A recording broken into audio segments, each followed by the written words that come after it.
What's up, guys, and welcome back to yet another edition of TrueX MTG. My name is Will, of course, aka TrueX, and today we're going to be looking at a brand new deck. This is going to be a blind deck tech. I never actually played this deck before, ever, and frankly, it doesn't really seem like a deck that would be that good, but you never know, given the volatile nature of Standard these days. Anyway, I saw this deck on Channel Fireball. It was written up in an article by Hall of Famer Frank Karsten, so you know it's got to at least be somewhat good. This is basically an enchantment deck, Abzan Enchantments to be specific, and the goal of the deck is to suit up your creatures with enchantments, such as All That Glitters and Mantle of the Wolf, and then win the game with your threats that care about enchantments, things like Setessan Champion, Arcana Sun's Grace, Bronze Hide Lion to a lesser degree, but still a cool card.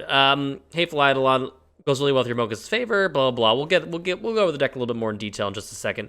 But this is somewhat of an aggressive deck as well, that can get a lot of cool value. So again, blind deck tech, never played the deck. We're gonna see how it goes. Gonna run through its paces in a couple matches here right after this. Starting from the bottom here, we've got Alseid of Life's Bounty, 1 white for a 1/1 enchantment creature, Nymph, lifelink. For 1, sack it. Target creature or enchantment you control gains protection from the color of your choice until end of turn. So this is kind of like a creature version of God's Willing. And it's an enchantment creature, so it combos well with your Ephemia as well as your Setessan Champion, as well as Arcana Sun's Grace. So anything that cares about constellation or enchantments in the graveyard, things of that nature, goes really well and keeps your suited up creatures, like your Setessan Champion with a Mantle of the Wolf attached to it, protected. So it's kind of nice to have this card around. It's better than God's Willing, mostly because A, it's also a creature, and B, an enchantment creature, and it just synergizes super well with the rest of the decks. So cool card there. Another new one from Theros Beyond Death, Hateful Eidolon, 1 black, enchantment creature, Spirit, lifelink, 1/2. Whenever enchantment creature dies, draw a card for each aura you control that was attached to it. Cool.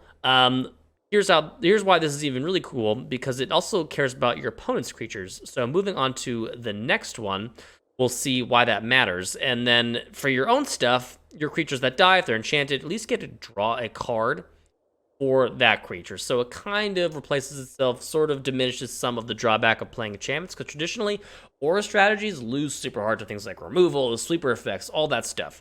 So it's nice to have cards like Hateful Eidolon and Alseid of Life's Bounty there to sort of protect your investment in a way. So moving on to Mogus's favor, the reason this goes so well with Hateful Eidolon, so it's a 1 mana enchantment aura for 1 black, enchant creature gets +2/-1, escape, so you can cast it from your graveyard, 2 black, exile 2 other cards from your graveyard to cast it for its escape cost, +2/-1. That -1 irrelevant against mono red and Rakdos especially. And then if your opponent's creature dies, no matter what, when it's attached, Hateful Eidolon is going to draw a card. But if it's a 1/1 +2/-1, that's just a 1 mana removal spell. Draw a card with Hateful Eidolon.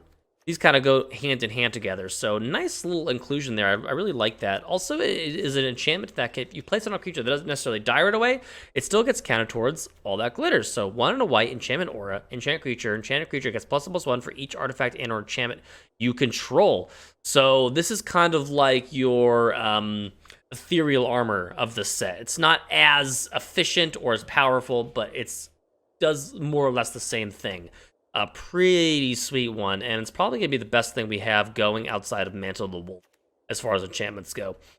Bronze Hide Lion, green and a white for a 3/3 cat. Don't know why it's a cat. Why would it just be creature lion, but whatever. Green, white, Bronze Hide Lion gets indestructible in a turn, so that's really nice because it makes it indestructible. If you have an enchantment on it, they can't destroy it. That way you're not messing up, you're not going 2 for 1 or 3 for 1 for that matter. And then when it dies, return to the battlefield. It's an aura enchantment with enchant creature control gets that ability. It does lose all other abilities though. The aura does rather. So it's no longer a creature or whatever. So this is not only a creature that can be suited up and protected, but also a creature that can come back and protect your other creatures. And it's also a 3/3 for 2. So this is a really efficient threat. I'm surprised this hasn't seen much play as of yet. So we'll see how well it goes in this deck. Ephemia, the Cacophony, is the next one. 1 and a black, 2/1 flying, legendary enchantment creature. At the beginning of your end step, you may exile an enchantment card from your graveyard. If you do, create a 2/2 black zombie. So your enchantments, maybe they die, maybe they fall off, maybe they get, maybe you sacrifice your Alseid, whatever. This is going to be able to recycle those enchantments and turn them into 2/2s for values. So you kind of get to keep the aggression going, get to keep getting value from your enchantments. Once again, ways to protect your investment. You're kind of seeing a theme here. All of these cards try to generate value or replace themselves in some way. I think Wizards really wants to make enchantments playable in a competitive setting, and they're doing everything they can. Up until now, it hasn't really seen much play yet in Standard, but who knows? Maybe this is a sleeper deck. But Ephemia the Cacophony, cool card. Moving on, this is probably the one of the hallmarks of this deck, and one of the hallmarks of the set. 2 and a green, 1/3, Setessan Champion, Human Warrior, Constellation. So Constellation come back from Old Theros. Whenever an enchantment enters the battlefield under your control, put a counter on Setessan Champion and draw a card.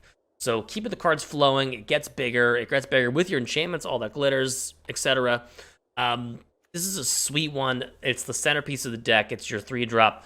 It keeps, like I said, keeps the cards flowing, which is super important when you're playing an enchantment deck. There's a ton of removal in the format, ton of sweepers especially. Really makes me scared to play this deck, but we'll see what happens. Setessan Champion, really cool one. Banishing Light, another card coming back in this set. This is almost an entirely Theros Beyond Death deck, frankly. Actually, I think all the cards except for all that glitters are from Theros Beyond Death.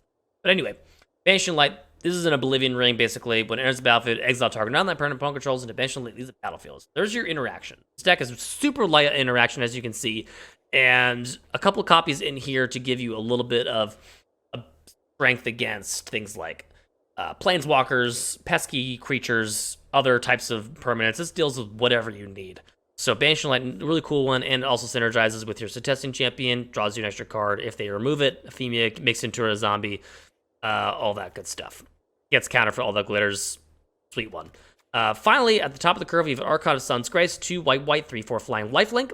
Pegasus creatures in control of lifelink. Constellation again. Whenever an enchantment enters the battlefield under your control, create a 2/2 white Pegasus creature token with flying. You've seen this card probably a lot more in control decks thus far. Blue Eye Control has made a ton of use of this deck. I think it was either the finalist or the winner of the last or the World Championship. I think it was Paulo Vitor Domino-Rosa, I think. Could be wrong about that. But anyway, he was playing Archon Sounds Great in his Blue Eye Control deck, and it was super awesome. Really dig it. This is a really great card. Only a 2 of in this deck. Could be maybe even more, but I'm gonna go ahead and trust Frank Carson on this one. Mantle of the Wolf. Moving on to the last card, we have 3 and a green enchantment aura. Enchanted creature gets +4/+4. When it's put into a graveyard from the battlefield, it create 2/2 green wolf creature tokens. So if your creature dies, goes to the graveyard, you're at least getting something out of it. Continuing the theme of getting value, replacing itself. Every card in the deck does this in some fashion. So really cool. I'm excited to try this out. The mana base is, of course, perfect. Frank Carson's a mathematician, so I trust his judgment here. We've got the full suite of Shocklands, a couple Temple of Plenties to give you some scry action, Veiled Passage to thin your deck a little bit and go searching for your basics. We're going to apply the styles, make ourselves looking nice and fancy. Moving on to the sideboard, just need behind my head a little bit, but hopefully you can see here. Duress, staple, 1 black, reveal their hand. You choose a non-creature, non-land card from it. That player discards a card. Sweet. Mire's Grasp. This is a removal spell that kind of combos nicely. It's +3, -3, -3. Enchantment. It combos really nicely with Hateful Eidolon. You kill the creature, you draw. Growth Chamber Guardian. This is a card I haven't checked out his sideboard guide that I think he published with the deck list. So we might not exactly know when this card comes in. I imagine it comes in favor of things like Mogus's favor, where your opponent's not playing too many creatures, and you want a creature that is going to replace itself well. Again, with that theme of replacing itself, Growth Chamber Guardian does that. 1 and a green, 2/2. Elf Crab Warrior, 2 and a green, adapt 2. Whenever one or more +1/+1 counters are put on Growth Chamber Guardian, you may search the library for another card named Growth Chamber Guardian, reveal it, put it into your hand, then shuffle. This is replacing itself, getting bigger. It's a solid 2-drop. It's a card that has seen intermittent play throughout its lifetime in Standard so far, but here at the sideboard as a 4 of. Another Banishing Light in the side. Davriel. So this is a Planeswalker. I'm kind of surprised to see this here, actually. 2 and a black for a 3 low-T legendary Planeswalker. It's an uncommon from War of the Spark. At the beginning of each opponent's upkeep, that player has 1 or few cards at hand. Davriel does 2 damage to them. -1 target player discards a card. So this is not the most powerful Planeswalker in the world, but it is a card that pressures your opponent's hand. And can also be like a pseudo win condition / puts a little bit of pressure on their life total, kind of once you've erased or ripped through their hand. Couldn't think of a good word there. But Davriel coming in, I imagine against control lists. Once again, we probably cut some of the, random stuff. I don't know exactly what the sideboard plan is for Davriel here, but I imagine it comes in against blue-eye control. Teamer seems reasonable as well. So that's a decent one there. Arcana Sun's Grace, another copy there, and Elspeth Conqueror's Death. This is a card that's seen a ton of play in Standard. 3 white. It's a saga returning from Dominaria. First chapter, exile target permanent opponent controls. Your mana costs 3 or greater, so enters the battlefield. You're going to get to kill something, or exile it, rather. For 2, on your next turn, non-creature spells your opponent's cast cost 2 more to cast 2 next turn, so it's taxing them. Especially good against control decks. And then for 3, return target creature or planeswalker card from your graveyard to the battlefield, put a counter or loyalty counter on it. So this is obviously very good at not only dealing with your opponent's threats, but also returning your own. So a nice one of in the sideboard there. So yeah, that's basically the deck. Again, like we mentioned earlier, blind taste test. Never played this deck. Gonna see how it goes. Run it through its paces here. As always, if you enjoyed the content, if you like these videos and want to see more, make sure to hit that thumbs up button. Make sure to hit that sub button and hit that bell so you get the notifications. Leave me a comment down below. Let me know what you think of the deck. Let me know what you think of the play that I will have in the upcoming games. Let me know of any future decks you want to see be featured on the channel. And as always, we'll be playing about 2 or 3 games, see how we do. And yeah, we'll see you in the games. In a sec. All right, here we are for round number 1. And let's see, on the draw. Never want to be on the draw, I imagine, with this deck, if possible. But yeah, we'll see what happens. Let's hope for a good opener. Coming on the old disconnect, maybe? No, there it goes. All right, sweet. Lagging a little bit here. Sure. The stand seems fine. We've got 1-2 into Elfic Glitters, so yeah, let's do it. Witch's Oven, okay. So they're probably probably Rakdos Sacrifice, I imagine. Could also be Mono Black, but that's less likely. Or Jund Food. Any various Cauldron Familiar decks. Alright, so they're Rakdos. Forgotten Gods, you got it. We're gonna put out another threat here because with Priest of Forgotten Gods, they're gonna make us sack stuff, so let's get Bronze-Eyed Lion down first. And then say go. No attacks. If we were to play this game, we'd be in much better shape. But as it stands, it's going to be a bit of a rough uphill battle, I think. Mayhem Devil. Okay, sure. You got it. Ooh, okay. Let's see. Here's what we want to do, I think. I think I'm still just going to go for Temple of Plenty.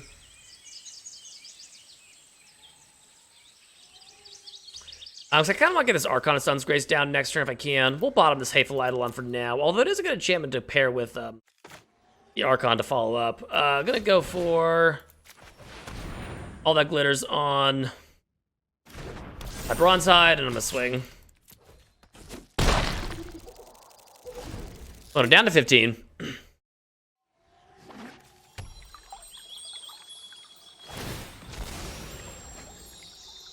All right, they're gonna start pecking away at my stuff. Hateful Eidolon.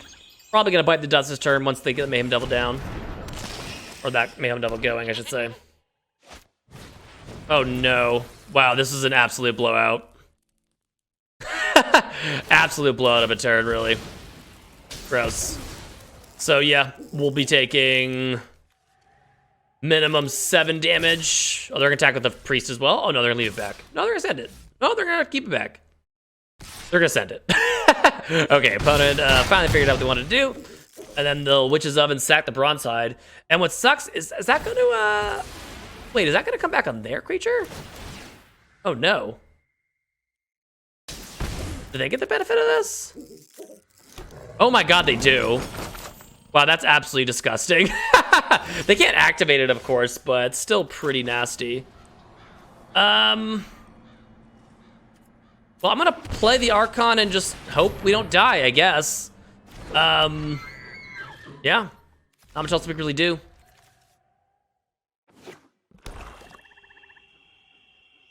Land is good. Let's see if they sack both their creatures to the Priest here just to kill the Archon. They very well might. Oh, no, they're gonna just try and kill me outright here. Actually, yeah, because if once I'm at 3... Oh, no, even if I'm at 3, though, the life thing on the Archon... Oh, no, because they will... I'm trying to figure out what they're doing here. Okay, yeah, Mayhem Devil activates, of course, and then we die.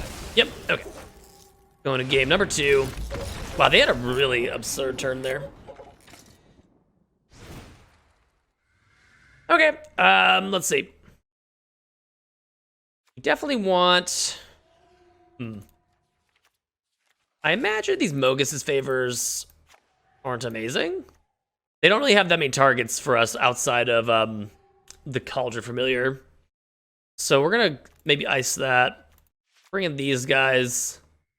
And Myers Grass seems reasonable. Let me just take a quick peek at the sideboard guide, how they operate here. Oh, they don't even include Rakdos as a deck. Okay, well, they actually take out. They keep Mogus's favor. They take out 2 Alcides, 2 Euphemia, and 1 Mantle. And then bring in Elspeth Conquers Death. Okay, sure. We're running like this, I guess. Hateful Eidolon just didn't seem that great to me, but I'm gonna trust the Hall of Famer on this one.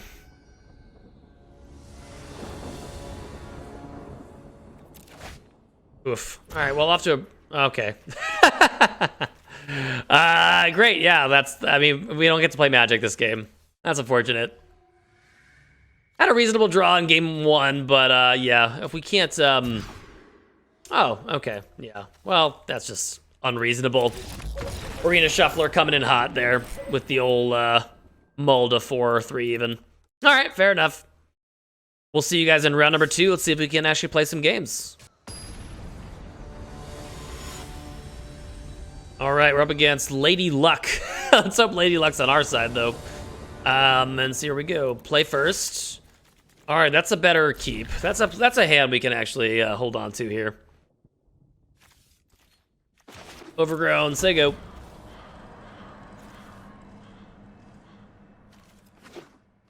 Forest and Lovestruck. Okay. So either my guess is gonna be either Gruul or Temur Clover.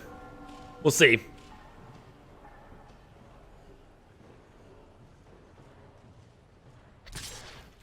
Number 1, you got it.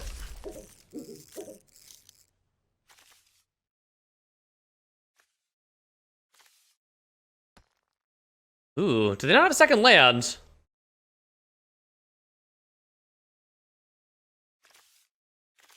Okay. They're in the tank. Second play. They've got to have a land, right? They kept their 7, I think.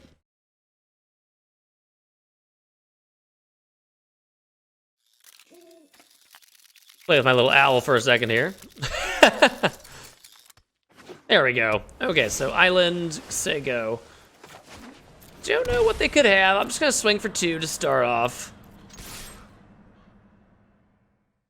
My guess is they have a Growth Spiral here or a Brazen Borrower.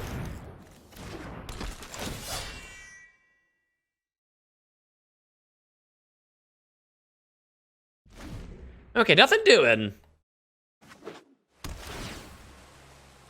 Interesting. This is striking me as not Clover, so I'm not really sure what they're up to. I'm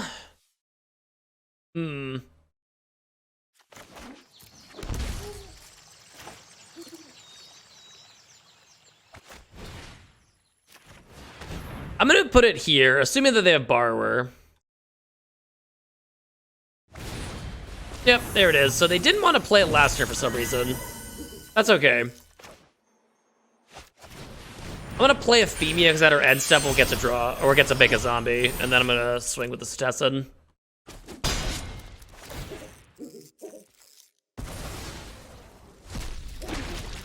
Nice. Okay, so They're like maybe Simic Adventures? This should be interesting. Yeah, okay, Simic Adventures it is.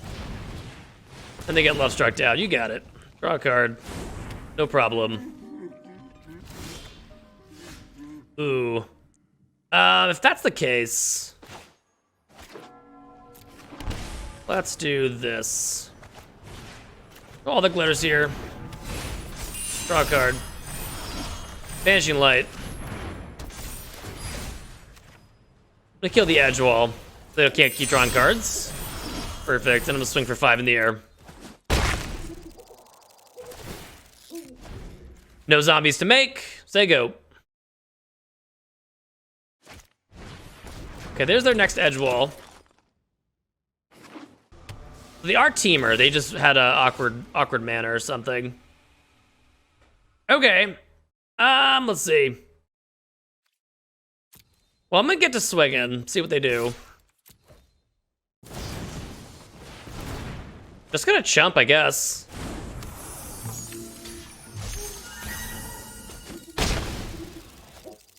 Okay, play that guy, and here's what we're gonna do. I'm gonna play Euphemia, but I'm gonna keep this one in play. Draw another card. Say go. We're gonna exile this one, make another zombie. We are at 9, but this allows us to actually keep the broadside line active as far as indestructible goes.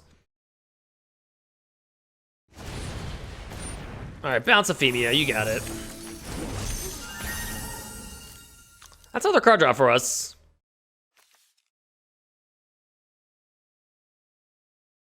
And then what's the follow-up? Just Beanstalk for a land? Okay, do they have like another... Oh, they went for a mountain, so they're not playing... Okay, Brazen Bar, maybe? Okay, that'd be my guess. The bronze side. Let's play an Euphemia. To trigger Setessan in here. Get another card and grow him. Handle the wolf.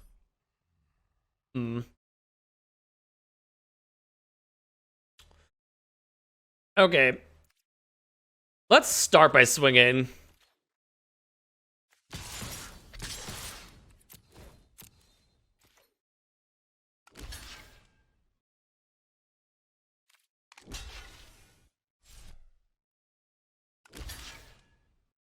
Interesting. Okay, sure.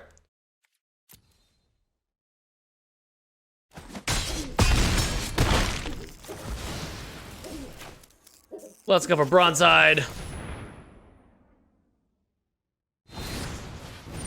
Okay, sure. And yeah, I'll go for the temple, see if we can draw another Bronzehide. Or whatever. All right, pass her back. So I was expecting them to have Brazen Bar there, which is why I didn't go for Mantle the Wolf. But maybe that was incorrect. Losing Euphemia here could be trouble because they're going to be able to kind of gum up the board here. Having the flyer would have been really nice. But they scoop for some reason. Okay. I'll take it.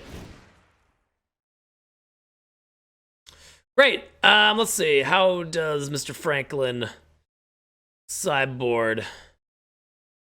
So it brings in the Myers Grasps, brings in Banishing Light, brings in Archon. Takes out 2 Euphemia, interesting, and 2 Mantles. I quite like Euphemia in the matchup, it felt like there, but take his advice here, run it back, and see how we do. Euphemia just seemed nice in the fact that just she could fly. There's so much stuff gumming up the board on their side of the battlefield. They've got the Lovestruck Beasts, they've got the Bone Crusher Giants, they've got all the little 1/1s that come along with them. So it's definitely feels like it's not easy to break through, especially because none of our stuff has trample, which could be trouble for us if they're able to get a decent board position, especially with us being on the draw here. But let's see how we do. Once again, not a keeper. We've been getting a lot of these 6-card 1-landers. I'm gonna keep this one, but it's not ideal, of course. Excuse me. Okay. No early plays yet. Yikes. Well, gotta find runner lands over the next couple turns, otherwise we're probably toast. And a lucky clover is no es bueno. They go. They go for like, ooh, I was gonna say, if they go for something along the lines of like, I was gonna say, Beanstalk Giant to get some extra lands, that would have been rough. Looking like they're probably gonna be able to bounce this Banshee Light though and just get it back. Oh, Mystic Repeal. Okay, that makes a lot of sense out of their board. And Faye, just go search. What do you want to search for though, not knowing what your opponent's playing yet? Just Escape to the Wilds, and yeah, that makes sense. Goes find you some extra cards and a negate. Okay. Play the Archon. Hope that they don't just go like Bone Crusher Giant, stomp your guy out. Damn it. That was exactly what happened. Great. And we have no green mana to cast these Cetessens. Yeah, looking like this is gonna be an easy game for them. We try another one because why wouldn't we? Arena loves to give you multiples of everything for some reason. Whatever cards you already have in hand, you're gonna probably draw multiples of them. Yeah, the fact that they're able to get Clover on turn 2 is usually really just kind of game for them. The fact that we just have weird mana this game and have to mulligan. Gonna put the shields down the negate and just go for getting a couple 1/1s into play. What's a Shadow Sphere? Interesting. Okay, well, yeah, that's just game. I'm just gonna go ahead and scoop it up. There's really no coming back from there. We would have needed to get Cetessan Champion down a lot sooner in this game. That's okay. So, gonna run it back, see what happens. God, I want to bring him to rest, but what are you gonna do? We'll give this a shot. They are playing so many, like, Clover is annoying, and, frickin' Escape to the Wilds is super powerful. Duress, of course, can't hit adventure creatures, which I think is just stupid. I really think Duress should be able to hit adventure creatures, because they're spells as well, but whatever. If it's still, it should be, I feel like they should be considered almost like split spells, but, so it goes. I don't design the cards, I just play them. Oh, here we go. All right, this is a keeper. It's a little slow, but once we get it going, we should be okay. I'm gonna go for the Fabled Passage first. Do the old, you know, placebo effect, thin your deck. Because, as we all know, technically, yes, this is thinning my deck, but the effect is super minimal. Okay. Oh god, okay, so I want to play Cetessan next turn, but if they have a Clover here, I'm gonna be in trouble. Alright, go for it, Cetessan. Hope for no, like, Aethergust or anything. Bone Crusher Giant. Just 2 to my face, okay, sure. I can live with that. As long as they're not targeting my Cetessan, I'm a cool. Let's see what else they got. Edgewall plus. Okay, so they have Brazen Borrower, I think.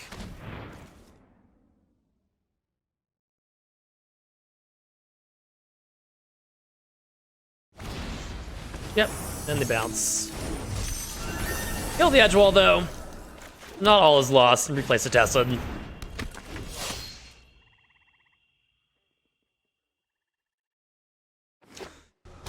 And they get down Edgewall into Bone Crusher. You got it.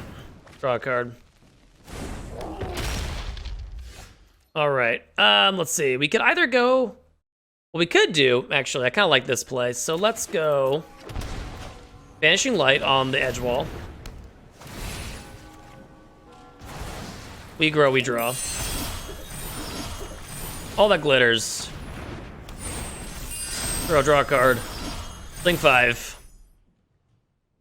We cut off a bit of their card advantage, and they're not going to be able to easily kill this thing. Bouncing it is one thing, but killing it outright is going to be a lot tougher. Taking 4. Down to 12. We are not at a super high life total. Damn, they just have Edgewall after Edgewall. Pretty good.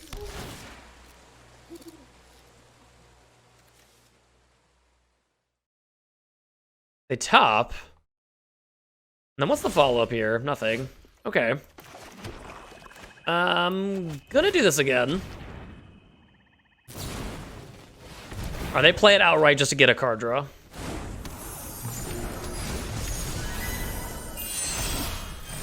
Oof. If we had one more land, we could have maybe just won.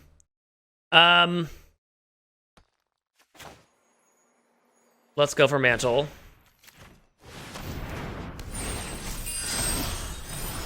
Oh man, we were so close. We could now die.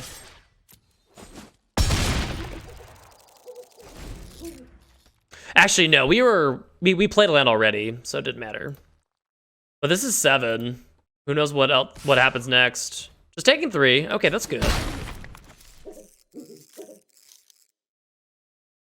What's the follow-up? If they have another Brazen Bar, we could be in deep trouble. They didn't have it last turn, though, just to bounce my Cetessan. I think they would have used it that way.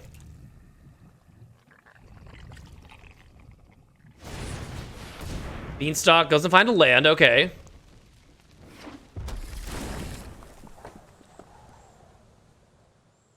And if the creature dies or goes away for some reason, you get a bunch of 2/2s. So, okay. This should work.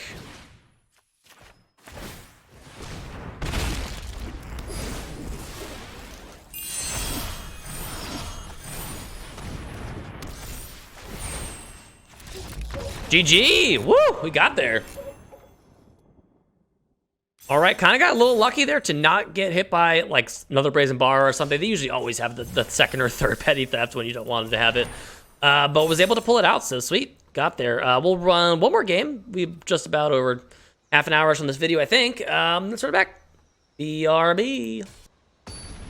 All right, round number 3.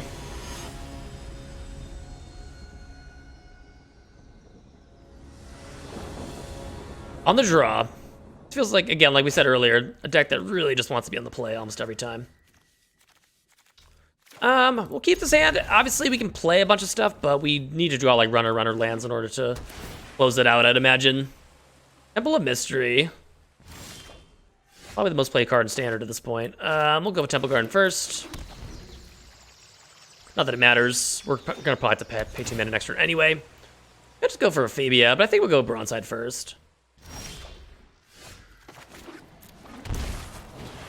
It deals the most damage, even though Ephemia might be able to fly over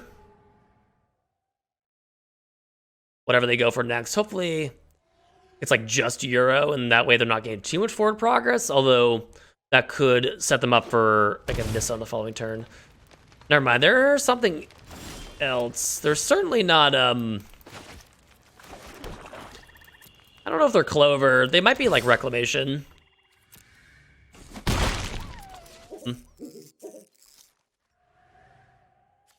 I'm gonna play Hateful Eidolon and just leave up the Indestructible and the Bronzeside.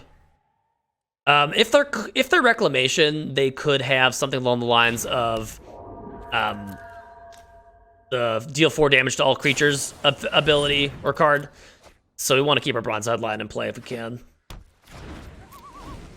My guess is they'll get down. Yeah, we'll just Reclamation this turn, and we'll be sad pandas.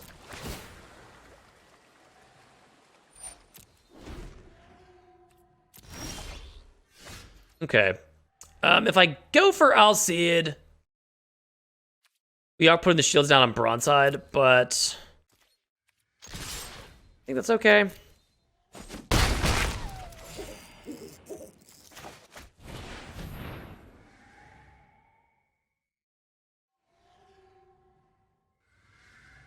We'll see, though. This could really bite me. This only cares about auras. Opponent's reading the card. I wish I cared about enchantment creatures, or just enchantments in general. Whenever an enchantment creature dies, that would be so much cooler. That's okay. They don't have the second red for the card anyway, the Wrath effect anyway, Rum's Wrath, so we're seeming to be in okay shape for now.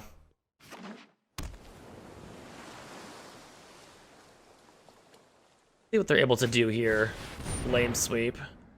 Okay, I'll sack it. And Give this thing pro red. I think this works the way I want it to.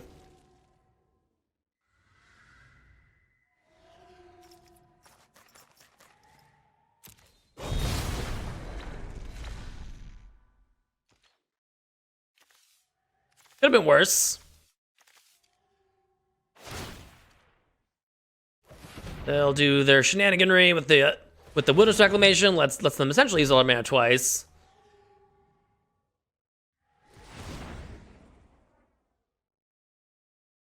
What do they want to go for here? Maybe just Chemistry's Insight round 2?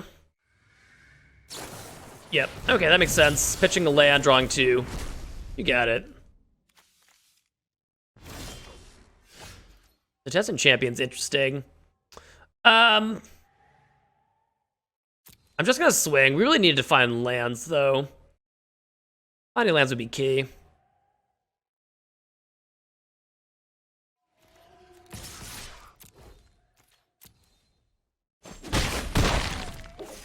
So I could just do nothing here and still hold up Bronzeside Lion being indestructible. Or I could play Ephemia, get a zombie. That plays super hard into, of course, a Wrath Effect.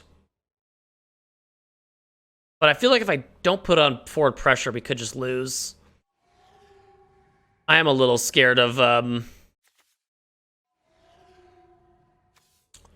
playing this Ephemia. If I had a mana, I would be able to do it, I think. But as it stands, I think I'm just gonna pass. That could be wrong. Let me know in the comments what you would have done in this situation. Okay, now I'm actually glad that I did not play the Ephemia, because we'd obviously just lose all our creatures.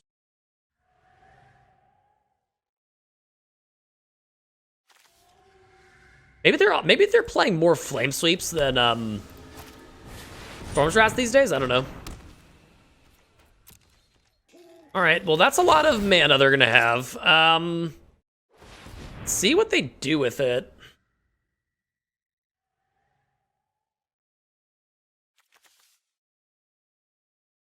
If I'm not dead to an explosion. I don't think they have enough lands for that. But they might just deal a bunch of damage and just draw a million cards. If they tap out, though, we draw a land, they could just die. I don't know if they'll go whole hog here. I feel like that'd be wrong. They're likely just going to go for enough and then leave up some mana for, like, Thassa's Intervention to counter our next play. I would imagine.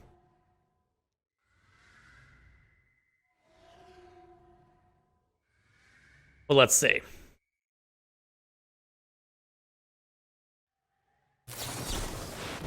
Oh, they're just okay. So they're digging. Actually, they need answers. I won't know what they put in their hand either.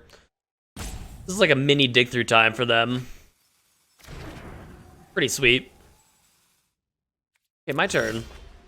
Wow, we're just, like I said, you tend to draw multiples of all the same cards in Arena. Don't know why, but you do.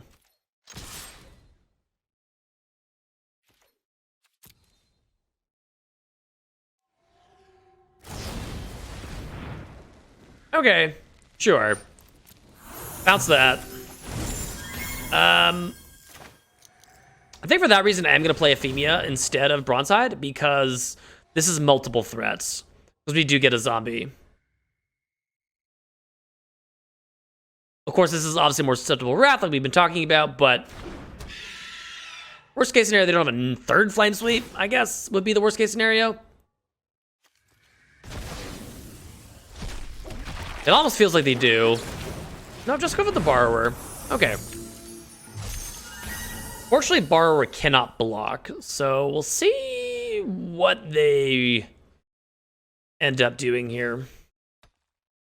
God, if we could just get multiple lands in play, like over the course of the last couple turns, and like start casting more than one spell per turn, I think we would have been in okay shape. As it stands, they have 5 cards. I'm not foreseeing us being able to win here, especially if they find Explosion. But anything's possible.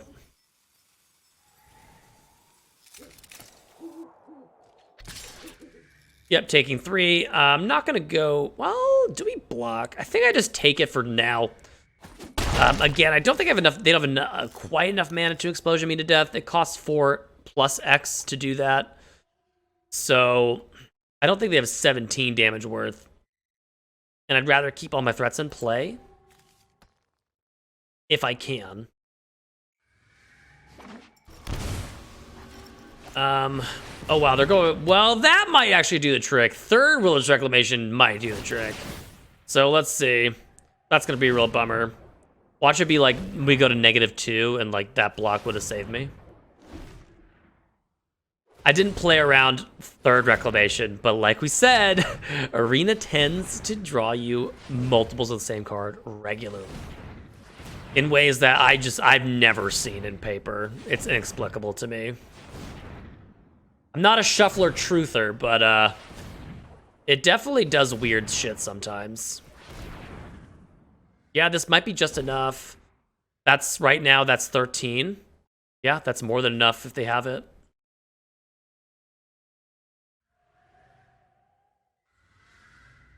If that's the case, I don't think this block would have saved me anyway.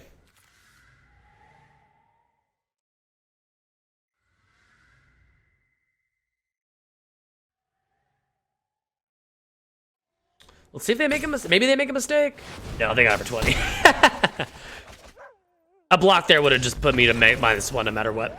So, all good in the hood. We were a bit mana screwed, and they found a million reclamations. All right, so what is the plan, man? Frank Karsten. In 4 Duress makes sense.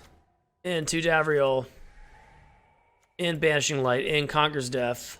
Out 4 Mogus' favor, makes sense. 2 Ephemias, sure.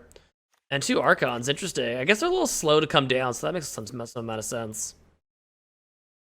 So yeah, let's see how we fare in these next couple games. All right, game number 2. Let's see how we do.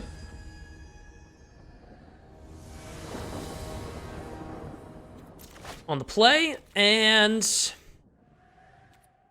it's a keeper, but it's not like a great keeper. I'm gonna forego playing Hateful Eidolon on 1 and try and go for Ephemia on 2 so that we can potentially get Setessan Champion on 3.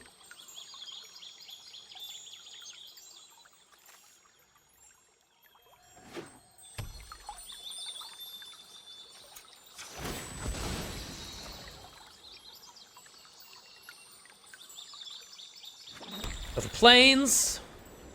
And, do we draw? Second Plains. That'll work. Would have preferred like another green or black source, but tis what it is. Ephemia in.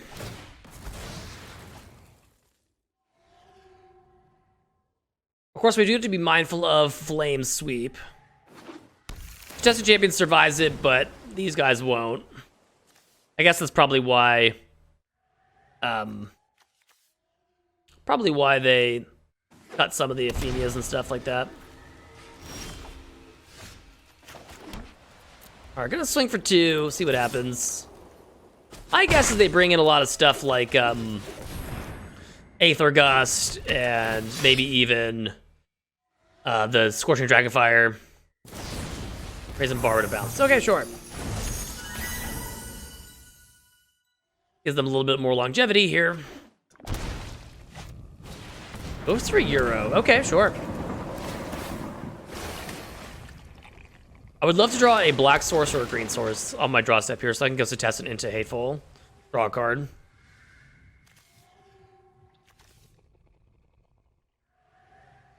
I wonder if I'd even just go Mantle the Wolf. I don't know. All that glitters.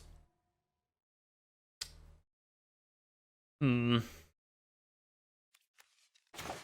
know what?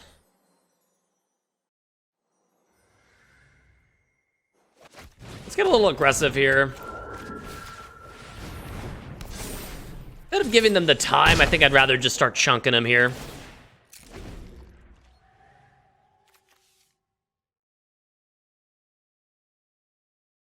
That's a good amount of damage.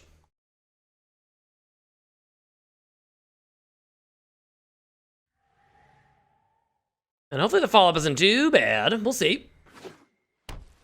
A deck like this is just so fragile. And there's the Wilderness Reclamation right on schedule. See what they follow up with. I don't think they get expansion because they only have one red source. Or explosion, rather.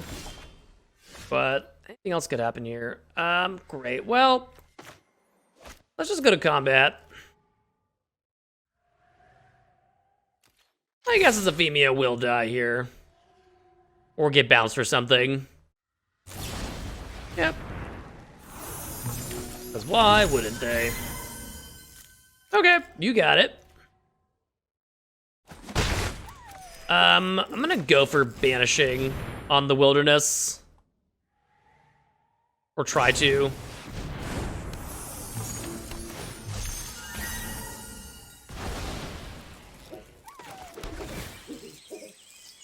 I'll say it's kind of nice here. We'll keep. Giving something protection for like a final swing might be the way we win this game.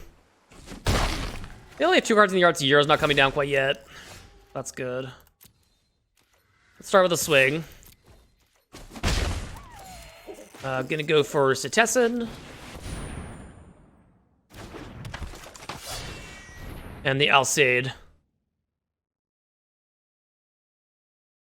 Do they have another borrower? Dragonfire, they got something. A Flame Sweep, okay. Wow! Well, we'll still draw a card. That's pretty gross, though.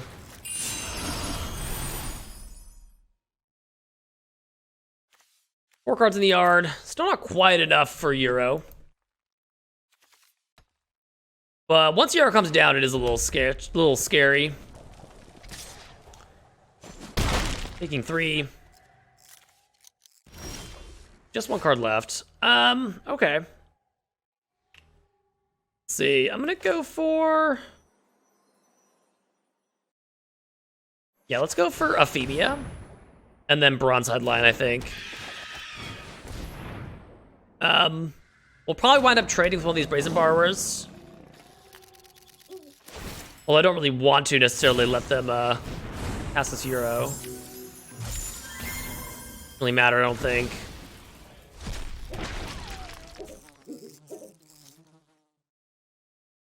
I just feel like we can't let them chunk me for 6 here, but they're just what, 2 cards away? 2 cards in hand.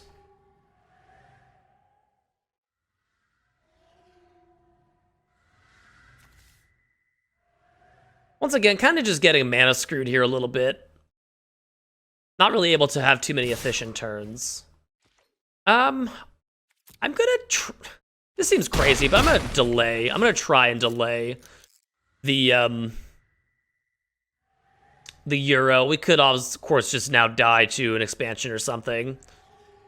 Watch, our last 2 cards are just Wilderness Reclamation, Expansion Explosion. That'd be really something.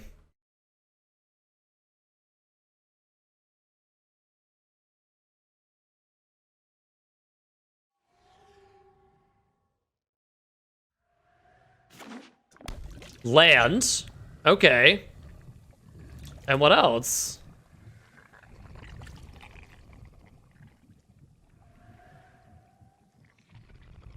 They might have been banking on me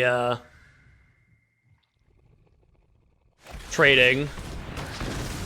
Okay, that's actually fine because they don't have a follow-up, do they? They don't, no. Can we just win here now with Mantle of the Wolf? Should be just enough. They top bottom? Okay, sure. I think that's game.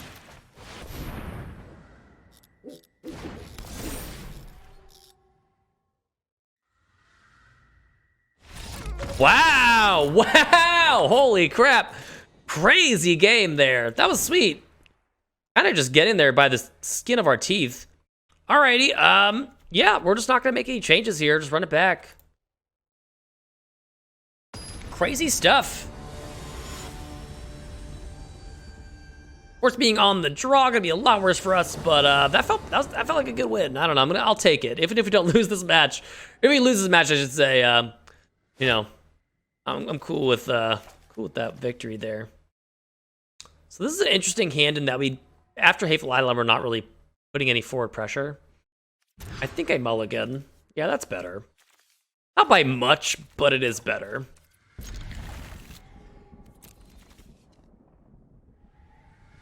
And with them taking a mulligan, I feel a little better about it as well. Alright, just gonna go for a Fabled Passage first. Simply because I want to make sure this Scry is valuable later on. I don't know if it really matters. I'll just get a source. We have pretty solid mana in our hand here.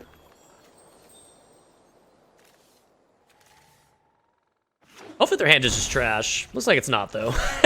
They definitely have a spell to cast. Oof. Yeah, I should have gotten a swamp, I guess. Well, whatever.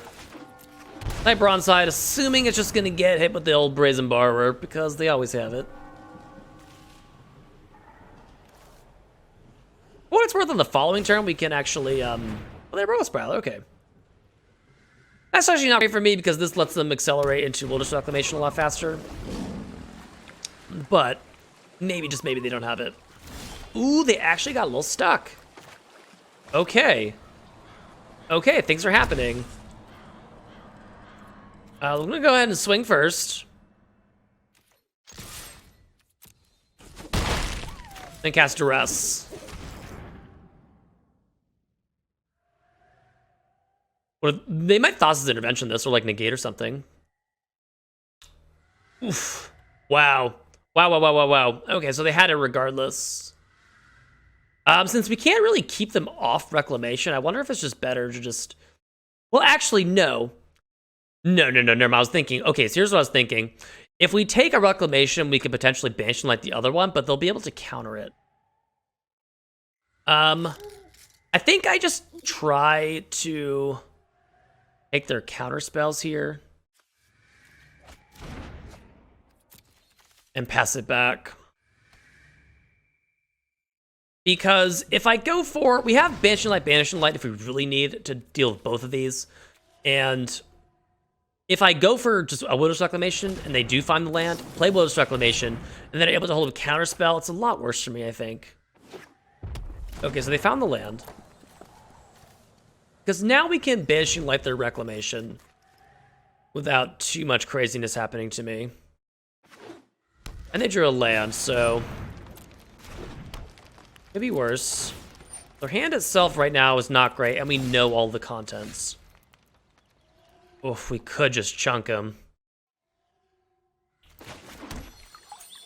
Ah, God.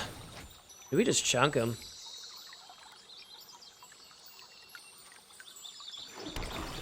Yeah, let's do it.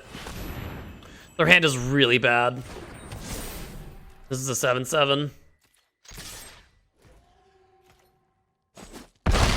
They can't activate Castle Vantress. They're probably just gonna pop 2 in my head. Go 2 upstairs. Yep. And then if they don't have anything else to do productive with their turn, they'll probably just play Bonecrusher as a blocker. I think not playing Bonecrusher is insanity if they do that. If they're just like hoping that I don't have the ability to... Oh wow, they're really doing it. Okay, this is like super risky, I think. If I draw anything to pump my Broadside line, they're just dead on the spot. Obviously, if I whiff, you know, kudos to them.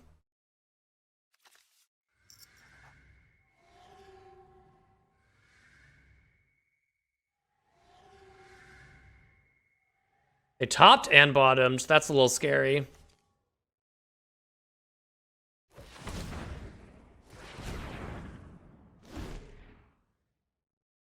Well, for what it's worth, we can Banishing Light one of the Reclamations, so that if it is an explosion, we're in a lot better shape. Top bottom again. Okay.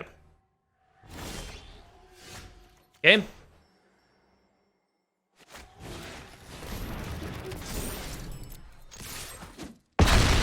Woo! Got there. All right, opponent took the risky line, and it did not pay off for them. You love to see it, you really do. All right, guys, well, what do we think about this deck? We lost to Rakdos after some unfortunate mulligans, but then we beat Teamer Clover as well as Teamer Reclamation. This deck was actually pretty impressive. Like we said earlier in the video, this was a sight unseen kind of taste test of the deck. Never played it before, didn't really know what to expect, and I had to say, overall, it felt pretty good. It played well. Mana was solid. Sideboard plans from Frank Carson seemed pretty reasonable. I'm still not super on board with like Davriel, but beyond that, it seems pretty good. We didn't really get to see a game where we got to really make much of the Hateful Idol on Mogus's favor sort of combination. It seems like there aren't too many decks where that is going to really matter that often, outside of maybe like Clover and Mono Red. But otherwise, though, it seemed pretty good. Cards I was pretty impressed by. Euphemia, actually, was pretty solid. Bronze-Hide Lion did a little bit of work there, just being a strong beater. We never really got to do Arcana Sun's Grace or anything like that, but Mantle the Wolf also, as a 4 plus 4 plus 4, really getting the beatdown in. Was actually surprisingly impressed by this card. And yeah, this was just overall pretty cool, fun to play, aggressive deck. I could dig it. I definitely think I might be playing this in the future. So again, y'all, let me know what you think about the deck. Let me know what you think about the games. If there's any plays you would have made differently, I'd love to hear it in the comments. And as always, if you enjoyed this video, make sure to hit that thumbs up. Subscribe so you can get the notifications, or subscribe and ring the bell so you can get the notifications for the next video. And as always, you can check me out playing these games live on Twitch over at true_xmtg. Leave a link down in the description box below. And with that, we're just going to wrap this video up here, guys. Again, my name is Will. This is my channel. Hope you enjoyed. Have a great rest of your night, y'all. Peace.